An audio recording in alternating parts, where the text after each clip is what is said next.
Depuis une semaine, la Côte d'Ivoire est dans la tourmente. Suite à l'attaque d'un commando à l'ouest, l'arrestation de Lida Kwasi au Togo et le report de l'audience de confirmation des charges contre Laurent Gbagbo à la CPI. Les faits ont obligé le ministre de l'Intérieur, Ahmed Bakayoko, à passer sur les antennes de la télévision pour situer les Ivoiriens. J'aurais appris qu'il y avait des attaques au niveau de l'ouest.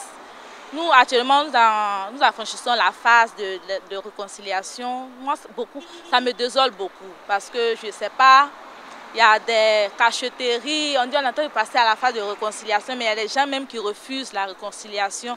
Donc on doit les appeler à nous réunir, tout ça, parce que la première crise, là, nous, on n'aimerait pas encore vivre cette étape. Le sud-ouest de la Côte d'Ivoire subit en ce moment des combats terribles entre la coalition ONUCI, FRC et un commando puissamment armé qui endeuille les populations. L'on signale déjà plusieurs morts, dont des soldats de l'ONUCI et des blessés graves parmi les populations de Taï. À cela s'ajoute l'affaire Lida Kwasi, à qui l'on reproche un projet de déstabilisation du régime et le report de l'audience de Laurent Gbagbo diversement interprété par la classe politique ivoirienne.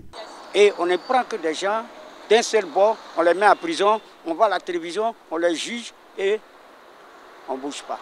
Alors que les problèmes réels du pays sont là.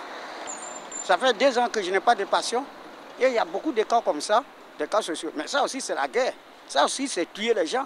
Ça aussi, la CPI peut juger ceux qui sont l'auteur de ces crimes-là. Cette autre situation que vit la Côte d'Ivoire n'est pas faite pour mener le pays sur la voie de la réconciliation. Et si on laissait toutes ces bagarres et frustrations pour reconstruire le pays, ce serait une voie salutaire pour le retour à la paix dans les esprits et dans les cœurs des Ivoiriens.